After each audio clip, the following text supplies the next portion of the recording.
I recently visited my friend Liza in New York City and learned a life lesson from a sandwich. Let me explain. We arrived at the Italian market, starving, ready for lunch. The line outside looked fairly short, 5 people maybe, but when we stepped inside, we saw it was more like 20. But we had no choice but to commit. We needed the viral chicken Caesar salad wrap bad. And before I go on, I just want to remind you this story isn't really about a sandwich, okay? So bear with me. Anyway, while we stood in line, Liza and I ended up in awe of all the items we were seeing. We drooled over the olive variety, rated the different types of cheeses, and played tag yourself with the pastas. She was Trofiet and I was Mafalda. So what could have been time spent complaining or taken over by our hunger turned into an hour of play and presence.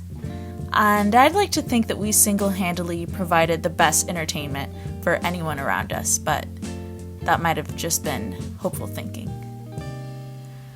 When we finally got our sandwiches, we inhaled them, barely spoke between bites. The food was top tier. But what we couldn't stop talking about was how an entire hour in line just slipped by.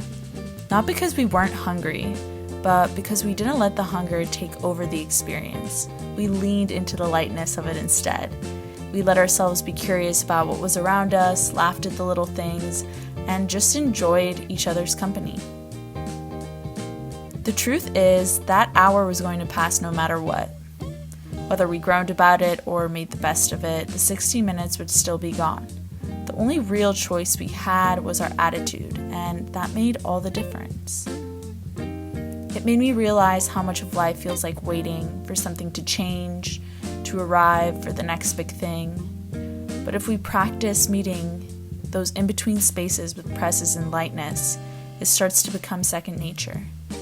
The waiting doesn't feel like waiting anymore, it feels like the living.